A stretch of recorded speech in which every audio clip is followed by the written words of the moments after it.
Medicals, welcome back in this video. और आज हम इस वीडियो में निमोनिया के बारे में डिस्कस करेंगे। जैसा कि निमोनिया हम जानते हैं ये भी हमारे लंग से रिलेटेड ही डिसीज़ है, जो कि हम कह सकते हैं ये भी कंटाजियस इन नेचर होती है, यानी एक पर्सन से दूसरे पर्सन में स्प्रेड होती है। ओके, ये क्या करती हैं, इन्फ्लेम्स द एयर सैक, यानी ये हमारे एल्वेलाई को, एयर सैक को क्या करती है, इन्फ्लेम करवाती है पहले। और ये डिपेंड करता है, एक लंग में भी इन्फेक्शन हो सकता है और दोनों लंग्स में भी हो सकता है, डिपेंड करता है सीवियरिटी कितनी है डिसीज की। ओके, उसके बाद वहाँ पे हमारे एयर सैक के अंदर फ्लूइड और पस फॉर्मेशन होता है, जिसे बोला जाता है पुरुलेंट मटेरियल।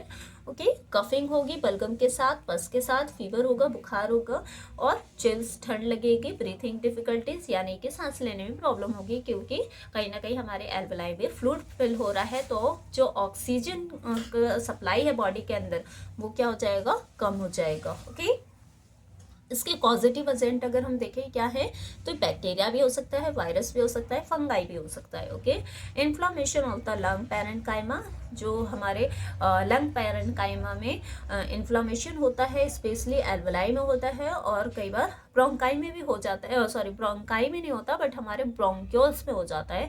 जैसे कि हमें पता है लंग्स में क्या होता है, एक हमारी एयर ट्यूब होती है, वेंट पाइप होती है, उससे दो ब्रांचेस डिवाइड होते हैं, जो कि हमारे लंग्स में डिवाइडेड हो जाते हैं, जैसे कि ब्रोंकाई, जिन्हें ब्रोंकाई बोला जाता है। फिर वहां से मल्टीपल ब्रांचेस होते हैं लंग्स के अंदर, उसे बोला जाता है ब्रोंक्यूल्स, जो कि क्या होते हैं, हमारी नैरो ट्यूब लाइक स्ट्रक्चर होती हैं, जो कि एल्वेलाई से कनेक्टेड होती है। तो जो इन्फेक्शन है वो एल्वेलाई में फैलेगा और हमारे ब्रोंक्यूल्स में फैलेगा, लेकिन ब्रोंकाई में नहीं फैलेगा। Okay, air sacs filled with the fluid और पस, यहाँ पे एयर सैक क्या हो जाएंगी, फ्लूइड और पस से फिल हो जाती हैं। Okay, types of pneumonia based on the structure, और हम कह सकते हैं टारगेट साइट, यानी कहाँ पे इन्फेक्शन फैलेगा उसके बेस पे हमने निमोनिया को भी 4 पार्ट में डिवाइड किया है। तो पहला होता है लोबर निमोनिया। लोबर निमोनिया, जैसा कि हम जानते हैं, हमारे दोनों लंग्स 2 और 3 लोबर में डिवाइडेड होते हैं, यानी हिस्सों में डिवाइडेड होते हैं।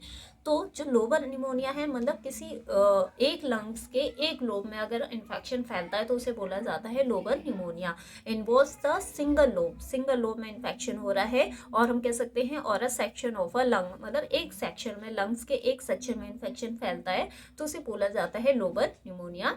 अब किसकी वजह से हो सकता है, due to the streptococcus pneumonia और क्लैप्सिएला निमोनिया, यानी स्ट्रेप्टोकोकस निमोनिया की वजह से हो सकता है या फिर क्लैप्सिएला निमोनिया की वजह से भी हो सकता है। ओके, ऐसे ही हमारे मल्टी लोबर निमोनिया, मल्टी लोबर यानी अब हम एक से ज़्यादा लोब में अगर क्या हो जाए, लंग्स के एक से ज़्यादा लोब में इन्फेक्शन हो जाए, उसे बोला जाता है multi lobar pneumonia. More than 1 lobes, more severe illness, यानी इस कंडीशन में सीवियरिटी ज़्यादा होगी। ओके, इसी तरीके से मैंने बताया ब्रोंक्यूल्स में भी हमारे क्या हो सकता है, इन्फ्लामेशन जैसी कंडीशन डेवलप हो सकती है, तो ब्रोंकियल निमोनिया बोला जाता है। Affects the lung in patches around the tubes, यानी ट्यूब्स के अराउंड में भी इन्फेक्शन हो जाए, उसे बोला जाता है ब्रोंकियल। और ब्रोंकाई और ब्रोंक्यूल्स के अंदर इन्फेक्शन होने वाली निमोनिया को बोलते हैं bronchial pneumonia. Okay, interstitial pneumonia, यानी इंटरस्टिशियल जैसे कि हमारे एरिया बिटवीन द एल्वेलाई, जो एल्वेलाई के बीच का गैप होता है,